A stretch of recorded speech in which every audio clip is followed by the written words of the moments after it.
Before we start, we need to tell you up front we are not a licensed financial planning, accounting or law firm.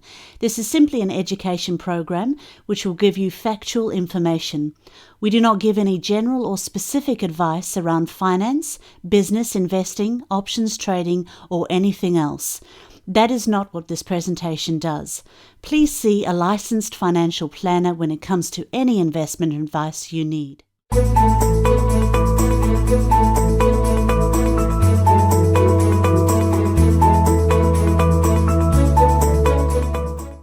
It's Edge Radio Australia, just hit 1 o'clock, and if it's Monday, what's it mean? It means it's greater wealth time here.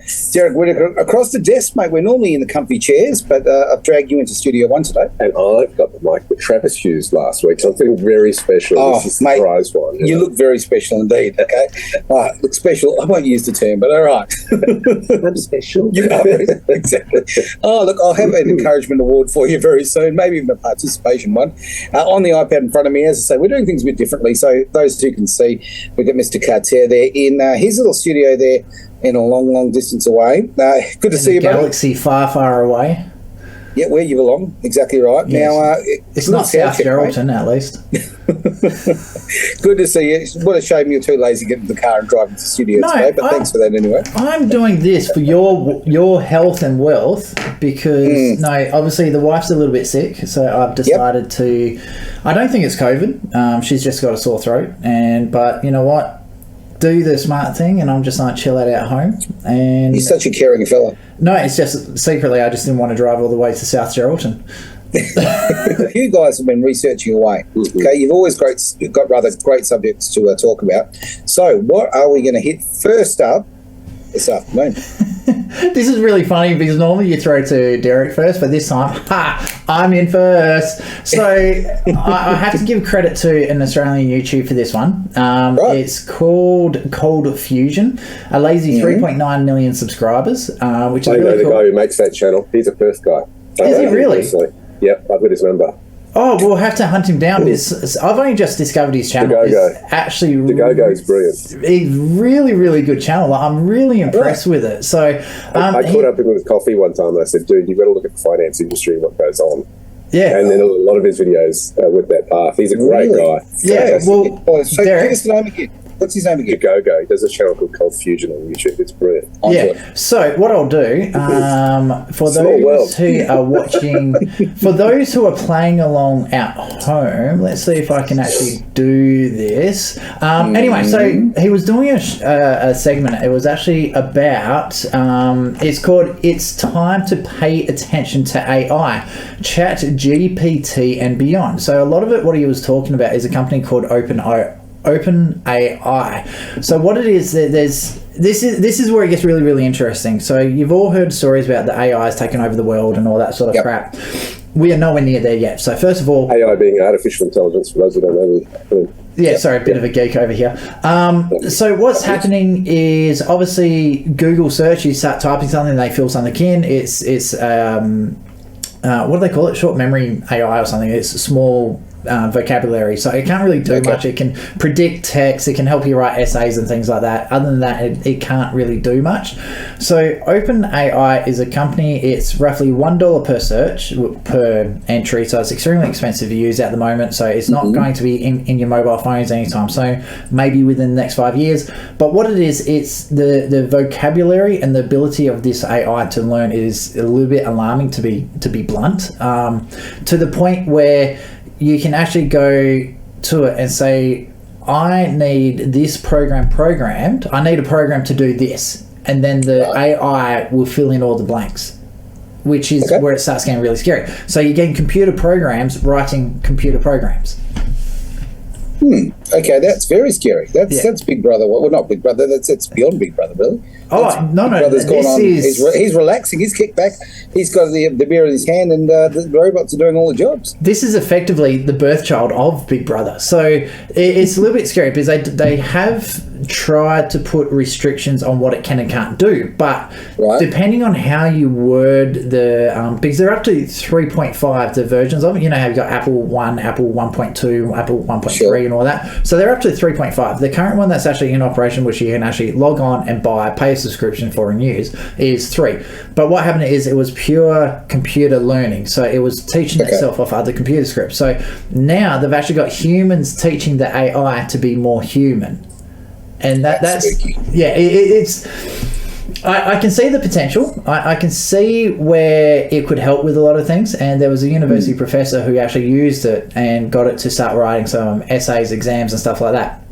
And the university lecturer said that of the essays that the AI wrote, it'd be in the lower 20%. So it's the intelligence of the AI is about the entry-level university student. Albanese kind of level? Is that what you said? Oh, no, he's preschool. Okay. So, if it was a woke university, it'd probably be Albanese level. But for a standard, like the logic behind it's not really that good. But there's things like they put programs in that you can't teach people how to make weapons. But if you turn around and said something like the example he was using was a Molotov cocktail. How do you make a Molotov cocktail? I said, oh no, I'm not allowed to teach you how to do that. And he goes, what are the ingredients for a Molotov cocktail and what order would you have to put it into? And he goes, oh no, so what you do, you use this ingredient, and it teaches you how to make a Molotov cocktail. So there's a lot of problems with the software at the moment. There's a lot of ways to get around the built-in programming to make it do stuff. The reason why we're on a finance show and we're talking about IT is you've got to have a look. I find finance is a lot about finding the next paradigm shift. So where are things going? Because technology is really important on it. And this is going to open up a whole nother kettle of fish. Is it ethical to have something that doesn't have a soul or doesn't have a brain, doesn't have a moral basis to be able to make things and teaching people, especially children, on how to do things? So hang on, hasn't morals basically become the old black? I mean, the fact is that it seems to me in everything through society right now they're trying to wash ourselves of morals. We see all of this virtue signaling and all kind of carry on, right? They're trying to manufacture morals and get away from the basics of what we've been running with for hundreds of thousands of years. I find it very, very alarming how far these things are actually going. So I honestly don't. I'm kind of on the fence on it because I've played computer games where people use AI scripts for like leveling up and stuff like that, and some of them are actually quite interesting and they're very predictable. You know what they're going to do. You can adjust it. You can tell it where to go, what to do, and all that sort of stuff. But it's very, very limited in its instructions. But this program, this open AI, so that takes it the next step further, because once you've got a computer, like a script, writing a script to make itself better, and then you get that script to make another script which makes itself even better again, at what point does the exponential growth start becoming uncontrollable? Right, okay. Now, can this sort of tech be used, I'll throw it to Derek on this, can this be used in the finance world? Well, they're looking at that. I mean, the biggest area that I see it playing out in is guys who write algorithms to trade the markets. That's what I figured, yeah. And I haven't seen one yet that actually does it successfully. I see a lot come on that goes well for a while, and then the markets change and the program unravels. That to me is a fundamental thing. The strategy is wrong. Okay, so that could be a programming thing. If the strategy is wrong, this is, as traders, this is what we see, right? People go around and complain about the markets.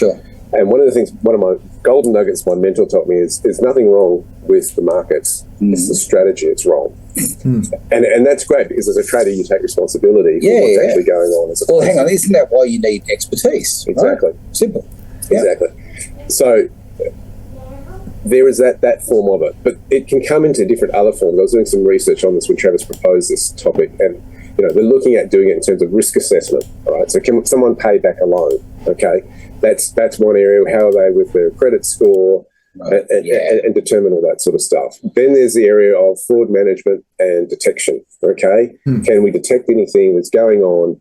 That's where, and we've been saying it for a long time about the whole CBDC stuff that's going on in terms of credit-based issued currencies that are from government. This is what they'll push, I believe, in terms of why we need these sort of things. But it's, again, handing over serenity more control to the state as opposed to the privacy of the individual. Then there are financial advisory services that they want to start rolling this out. I mentioned trading and also looking at managing finance. And you see some of this stuff already coming through. Some bank apps are doing that with management finance, allowing the customers to set up multiple accounts, etc. Yeah, to see where money is going and track it and all that kind of thing. Look, in and of itself, there's nothing wrong with the technology in the sense that it's neither evil or good in the sense that it's neutral, but it can be, it's the intent behind it. There's the word. Right? What it can be used for. And I think that's important to remember in this, how much control. Technology is designed to serve us rather than us to serve it. Sure. And I think that's what we've got to bear in mind. Because what we have seen in the context of the social construct we've had in 2022, QR codes to check into cafes, QR codes to check in here. Why? Because it's for your best interest, your health, for your safety. Right. And I think that's where we start seeing the imposing nature of technology impeding on the freedoms of humanity. And I think we've got to be very, very careful here, because if it starts getting to a point where it can, I mean, I don't know if you've ever played chess with a computer before. No, human beings only. Yeah, right. Next to impossible. It is hard to beat the computer unless you're really, really, really good at chess, because it knows most of the moves. Of course. Okay, so you're playing against super brain. Can you imagine that when we start introducing it to, hey, buy from us in terms of products? You know, we've looked at all this. We've analysed you. The AIs have analysed you psychologically as to what your pressure points are, your weak points, or your pleasure points are in terms of making that buy. Because buying and selling is all about emotion, of course, many of the times. It can really, it really throws some ethical questions out there. Yeah, I have to agree. One of the things that... Sorry, there's one other thing that a lot of people haven't taken into account with this is the initial programming isn't open source. So this is one of the reasons I like programs like OBS Studios for when you're doing video capturing and stuff like that. Mozilla is another web browser. I try to use Google as little as possible, because Mozilla is actually open source. You can actually see the coding on what's going on. So with OpenAI, it's a closed source. You can't see the coding that they're using for it. So how do you know that they haven't built in a backdoor to steal absolutely all of your details? Well, you don't. You simply don't. And what we've certainly discovered over the last couple of years with the all of these breaches of security with Medibank or Optus or let's just there's quite a lot. Or the WA government.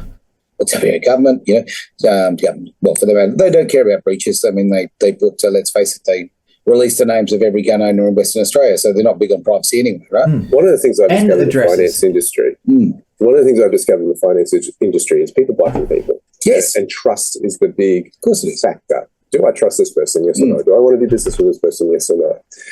My question is, my question is in terms of putting AI in. Do you trust the AI? Well, humans like doing business with humans. Yeah. We've seen the pushback in terms of offshore phone centres.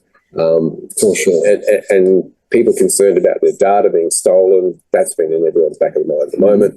I mean, I'm virtually taking no calls when they ring you up and ask for your personal information. I go, I don't know who you are. Yeah, that's right. Why should I give you my information? I love when they ring me and then ask my personal information to check I'm the person. Well, I throw it back sometimes if I'm feeling cheeky and go, well, you give me your personal information first and then we'll go from there. Well, I don't feel cheeky about it. I do it every time. What's your date of birth? Sure, yeah. Let's be friends. Tell me about you. Come on. What's your favourite colour? Exactly. So there is that trust factor that is going on here. I think, so we've talked about the ethics, we've talked about that, but will humans then start to engage in AI? I think it's brilliant if you can do some stuff behind the scenes, like create programs to trade the markets if that's your thing, and you can do it really, really well and build on that. But this is a slippery slope if we don't talk about these and really think through what we're doing here. Because the legislation is always going to be behind the technology. Yeah, absolutely. Here's my concerns right now, okay? Now, we've spent the last couple of years being, locked away and not going to carry on, and we've been released for good behaviour occasionally and all of that.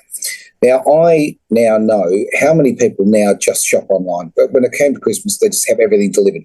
Or they have it set up so that they can go into a major retailer and just pick it up. It's all prepared for them, right? I've noticed that the human element's being taken out more and more and more and more and more. And this is something that I believe we're being conditioned to feel, to actually not need human interaction. Right? This is a big deal. This is a very big deal. Australians, what you said before as far as needing trust to purchase from people, Australians, if you look at marketing across the world, Australians are very unique, okay, in, as far as, like, Americans will buy on service or price, right? They're the two fundamentals that Americans are more interested in. Europeans will look at speed of service and all kind of. That's Australia is still fundamentally about that. Not even just trust, friendship. In Australia, you are more likely to sell something to someone if they actually like you, right? It's a big part of it, and if you get to a level where artificial intelligence is, effectively going in there and saying, hey, Aaron, we know you're into cars, you're into this, you're into that, and they maneuver everything so that they sell you the product. To me, it's a bridge too far. It's all getting reviewed right now, whether we recognise it or not. Look what's been happening with Twitter and the Twitter files going forward. Haven't they been fun? People will be going, okay, now that the FBI is allegedly being involved in terms of pushing information, sure, requesting that so-and-so be silenced on the platform. When does that stop? Mm-hmm. I think it's going to roll out to multiple social media platforms. Yes, yeah. I also think it's going to be rolled out to major search engines. Mm-hmm. And without naming those, I think that they're going to and I think it's just going to be getting bigger and bigger. I think we've only just started on discovering the information that's been collected on citizens. And this is why I'll say this, until the cows come home. This is why we're all about free speech here at Edge Radio. It's as simple as that. Because people come in, and sometimes we do have people on shows who say things I completely don't agree with. I couldn't be more against what they've said, right? But you've got to respect and fight for their right to actually say these things, because you've got to have freedom of information. And if you have what the FBI have been doing with Twitter over the last couple of years, let's cut the crap. They fixed an election. Right? You influence it to such a degree that that's a fix, right? And if the land of the free isn't free from that, then what country is? When you think about Australia is a far more regulated country, Europe is far more regulated, UK, same sort of thing, right around the world. America's First Amendment on freedom of speech is going to be the precedent that will affect the rest of the world. So how they navigate through this in relation to that First Amendment is going to affect all the major platforms, because it's the biggest market in the world. Sure is. In terms of the English-speaking world. Absolutely. And that's going to have a ripple effect on all the other nations. All right, now, Mr. Carty. Yes, I would just want to jump in here something as well. And I always hear this a lot when people hear about the Twitter accounts, the hacks and all that sort of stuff. And they say, that will never affect us in Australia. And this is where people really, really need to wake up. So there's an amazing website. We're not sponsored by this website, by the way. It's Weber Insurance Services. They're an insurance broker. What they've actually done since 2018 to today, they've actually got a list of every single data breach within Australia. So the website's Weber Insurance, so Weber's double B, insurance.com.au/data-breaches-list. You just Google list of data breaches in Australia, and it is insane the amount of data breaches. So just going straight off the top of the list, Telstra in December 2022, bet you didn't know about that one. December 2022, Telstra have had a leak, yeah? Yep. So Telstra blames privacy breaches on data misalignment. Telstra explains how internal data breaches expose more than 130,000 customer details. But I bet you Telstra never told you either. Okay, November, Twitter, 5 million Twitter users at risk of alleged security breach. What's up? November 2022. The Smith family, the charitable organisation, warns supporters of stolen personal data amid hack on Australian charity. Hardcourt, the real estate agent, Melbourne City real estate agent advised customer of data breach. Victorian government, this is all in November, by the way. PNORS Technology Group. Victoria has ordered an investigation into the potential data breach, and then there's a link to find out what's happened. Now, you'll love this one. BWX, Flora and Fauna, is a plant shop. Credit cards stolen from their EFTPOS machine. Did anyone here know about classified data, documentation in regards to fighting drug cartels? Australian Federal Police, October 2022. No, I did not know. Yeah, obviously, there's Medibank, Woolworths, My Deal got nailed. That was in October as well. North Face, Optus in September. Uber also in September got hacked. Fremantle Football Club, TikTok, LastPass, DoorDash, Facebook. In August, a Facebook glitch has affected users worldwide. We knew about that one. Hit me with the old FTX. It's been a wild ride for crypto this year. Not only Bitcoin losing about 70% of its value, but of course the FTX thing that happened recently.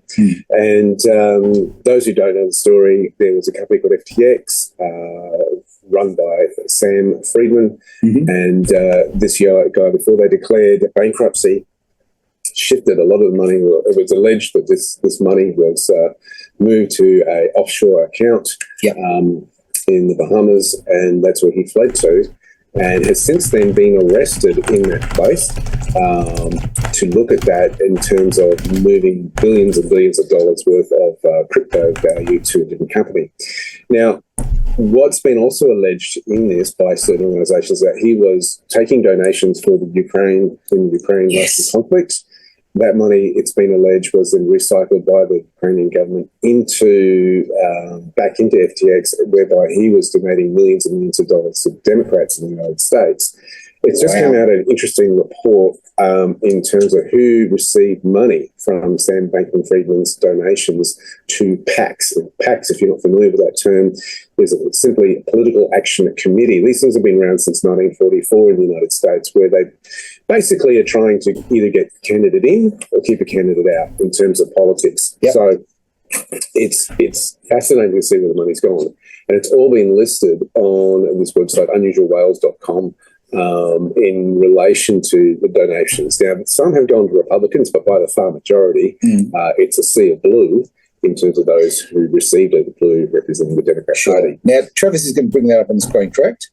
Yes, I am. Now, a bit of good news. That has blown my mind. You showed this to me earlier, okay, and I'll tell you, now, if it's blue versus red, it was embarrassing. It's absolutely embarrassing to see that. I'm going to say the percentage is over 90%, you reckon, went to Democratic Party? Well, Protect Our Future PAC received the majority of it. And also, I'm trying to put it up on the screen. It's not clear enough, the image. But yeah, Protect Our Future Inc. receives millions and millions and millions of dollars. It was the biggest donation by far. Sure. So it really is calling the integrity of the crypto market into place. Now, my thing, of course, is always about control. Sure. You'll hear me talk about this either directly or indirectly when it comes to finance. Who has control of the wealth is the one who's in power. Sure. Okay? So when you leave things on an exchange, somebody else has control of that in the crypto space. Some have been saying that they've let this fall through so that government will now come in with more regulation into this space because the tax man wants his cut. Certainly a pretty good theory. And it's also being argued, of course, that the centralisation of cryptos through government-issued currencies is where the government, that's where they want to push things. And this kind of case sets a precedent for that, for the legislation to catch up and do these sorts of things.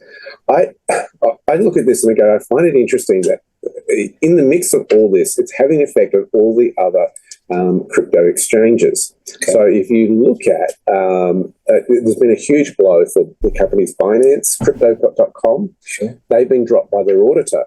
Now, the consulting firm Mazars Group has decided, they're cutting ties with all those crypto firms whose account it often audits. If you dive into this, it's really, really interesting because what banks hate is a run on the bank. Oh, absolutely. A run on the bank is where everybody wants their money out of the bank right now, there and then. And because they don't hold those funds in cash in their they vaults, can't sustain it, obviously. Yeah, they have to close shop in that situation.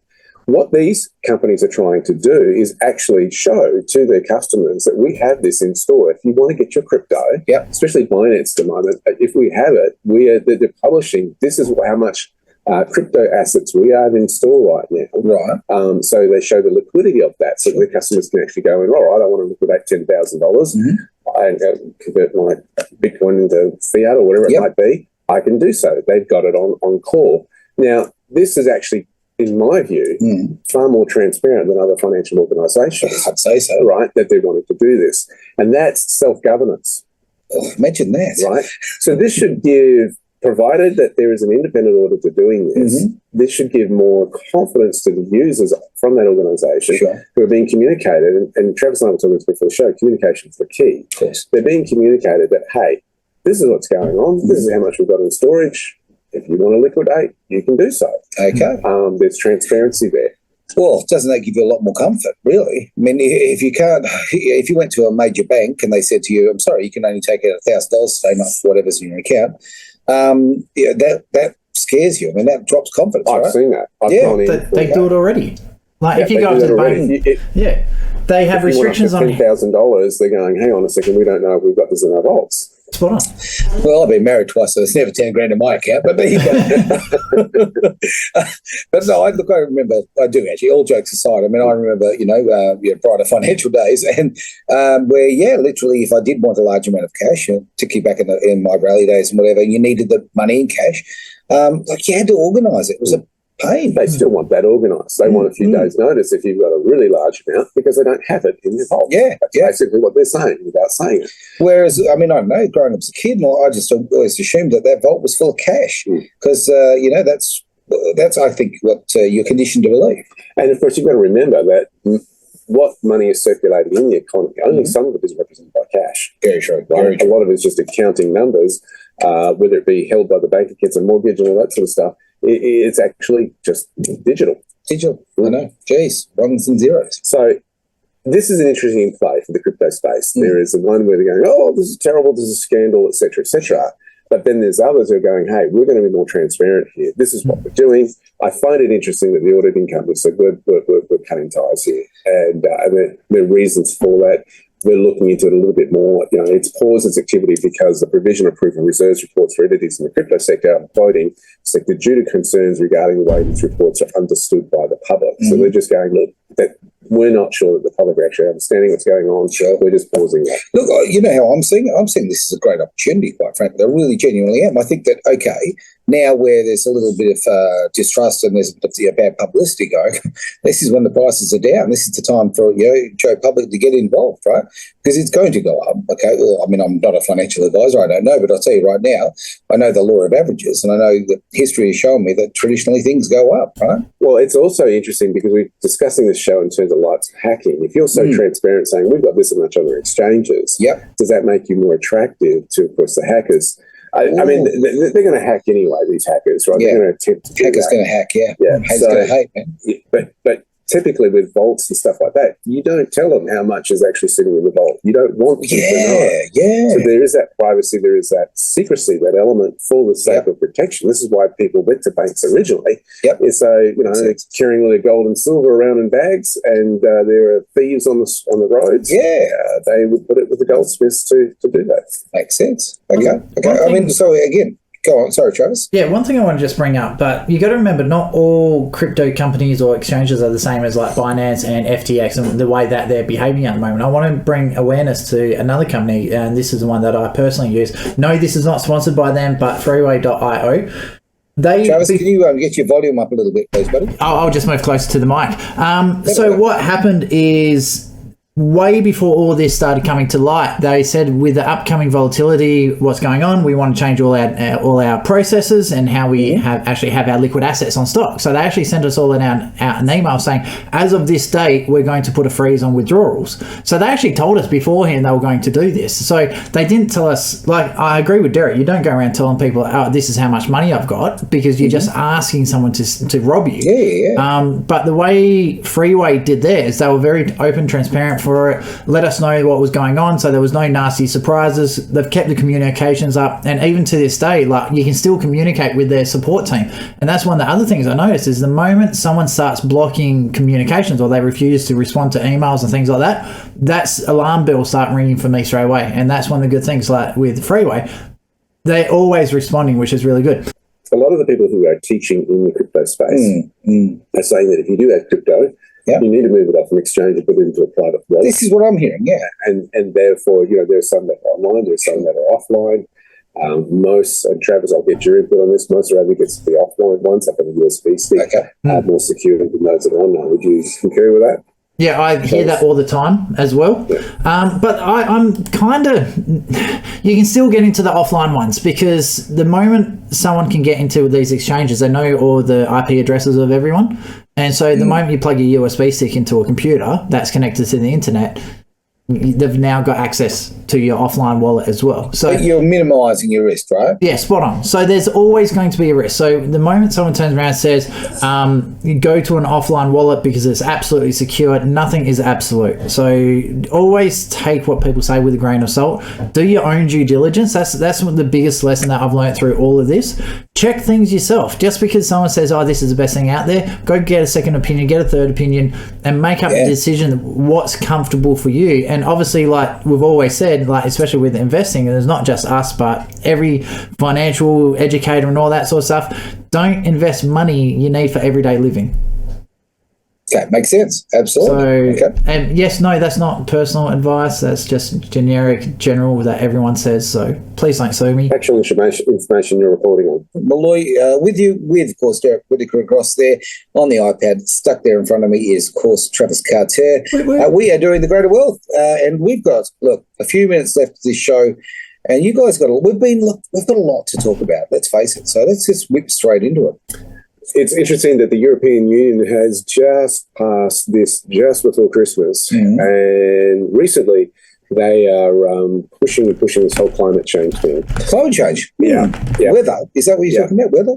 Yeah, something like that. Yeah. Or control, I thought it was. Yeah, but anyway, I mean, listen, someone who's outside the EU now is the Brits, okay? And they had a new scheme to ban privately owned vehicles into certain areas without permits to reduce traffic and help tackle, as they call it, climate change.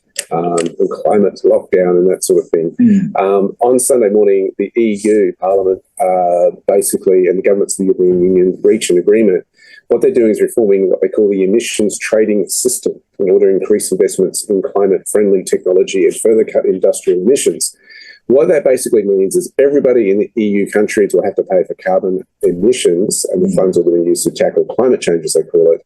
Their goal is to cut their emissions by 55% before bringing them down to zero by 2050. What this does is put a spanner in the works in terms of companies that are outside the EU but have customers in the EU as well. Where do they stand on that? Will they be taxed for those kind of charges? Yep. And this is I find it's interesting that they're just pushing this before Christmas to get it done. That's going to be very, very interesting. EU carbon border adjustment mechanism. They've got these kind of things in place to establish these sort of ways that they price carbon EU products operating under the EU's trading system, and systemizing all of this stuff for the sake of air. We're taxing air. Yeah, they did this in Australia some years ago. Sure, Travis, you'd be all across that, and it was called the There was a carbon tax. Is that what they called it then? Yeah, the government one. Yeah, that was absolutely beautiful. Yeah, so let's just create a tax out of thin air and charge it. And thankfully, they got rid of that. And I see this as again, control over people, control of how businesses can do business, dictating what can be done, freedom of movement. Freedom of movement is a big deal. Like, honestly, what's going on with the UK where they're saying that basically you have a certain amount of Ks you're allowed to travel per year, all that sort of carry. This is just insane. This is 1984 stuff.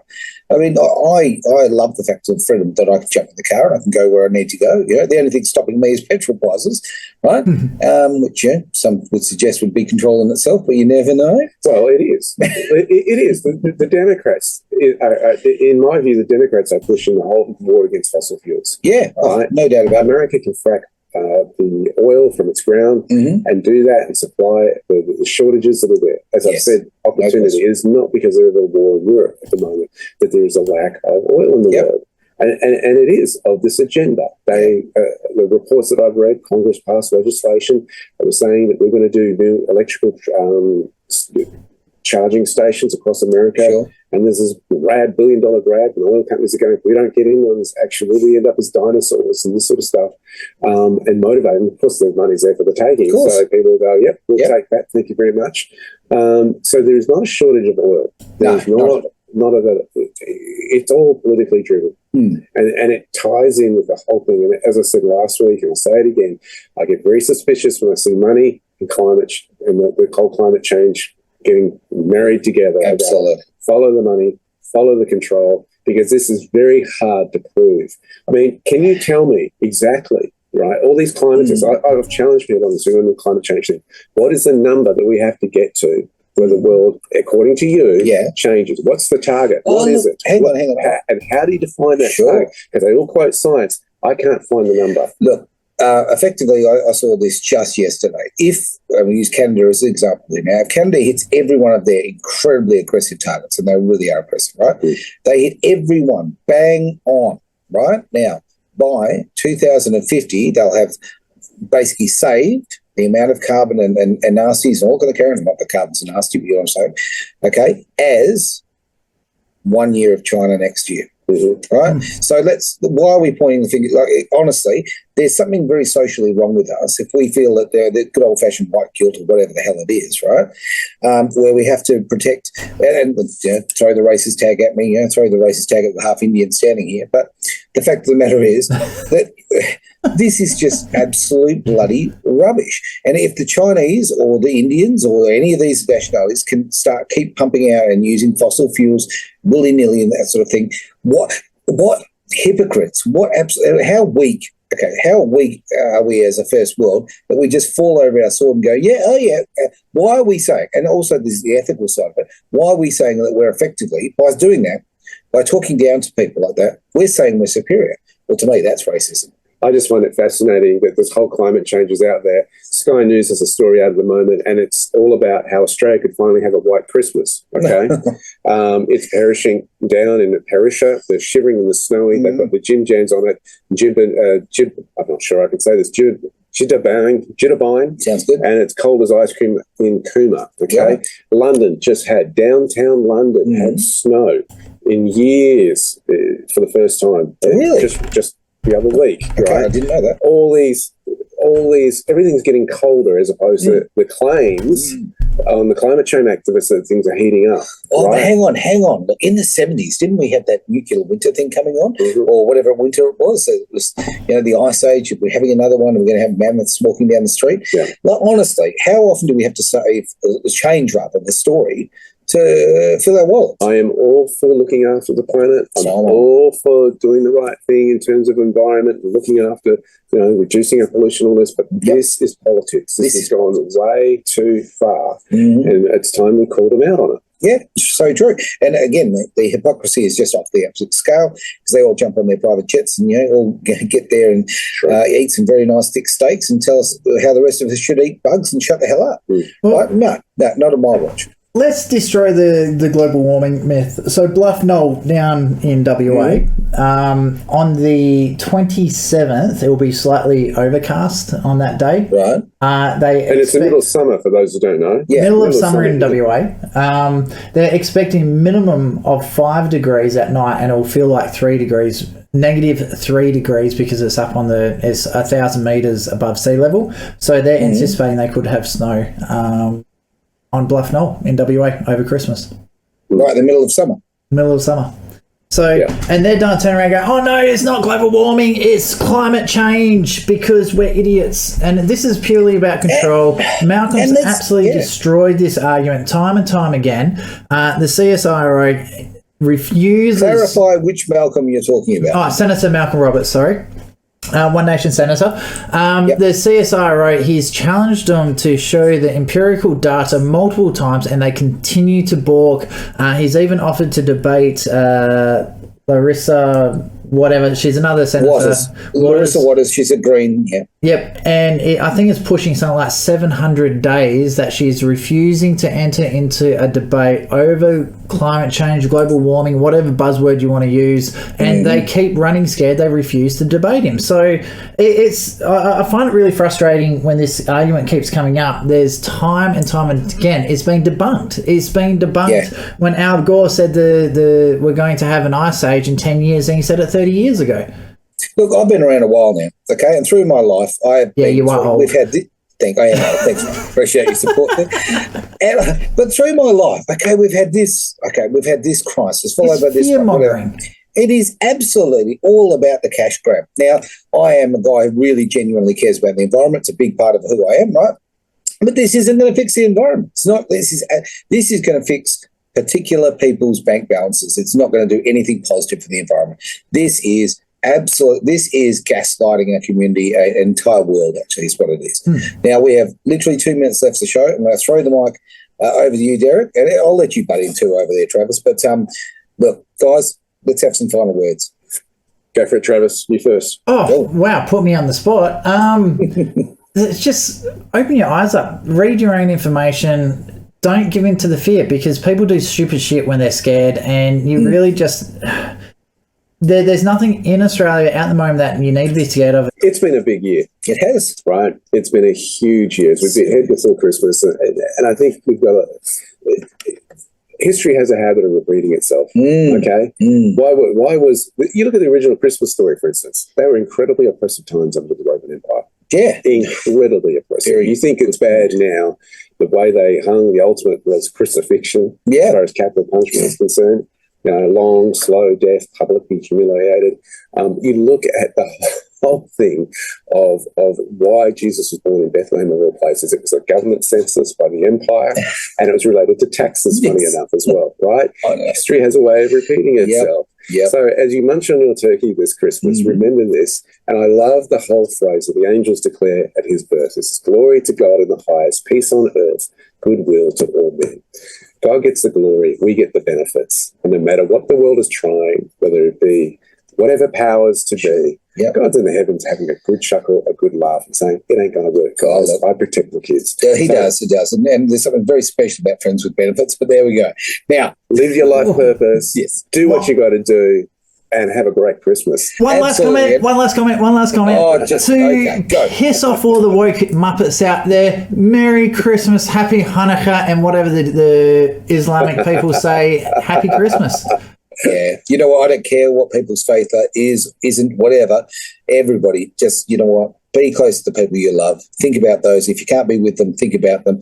And quite frankly, just have an absolutely wonderful time. And yeah, exactly that. Remember, the world is about love. Simple as that. I'm going to go with that. With that, that is the end of it. We are out of here. Thank you very much for being part of the show. Greater Wealth is part of our station every single week, and part of our family as much. And I really, really look forward to. We're going to have a massive 2023. The year's not over. Don't get me wrong. Okay, simple as that. But let's face it, this year has been huge. Well, it certainly has been. And those who have come on board with the Edge over the last 6 months, I just want to throw out lots of love to you, because it's been magnificent. And don't forget to subscribe. Subscribe is always cool. Yes, all the goodies there on the website. You can subscribe, and we'll have some videos coming out about that very, very shortly. But ultimately, hey, yes, jump on board, because Edge is going very, very big places. And right now, I'm going to sign off with a bit of money. Why not? It's the right show. It is, of course, The Great Wealth. It's edgeradioaustralia.com.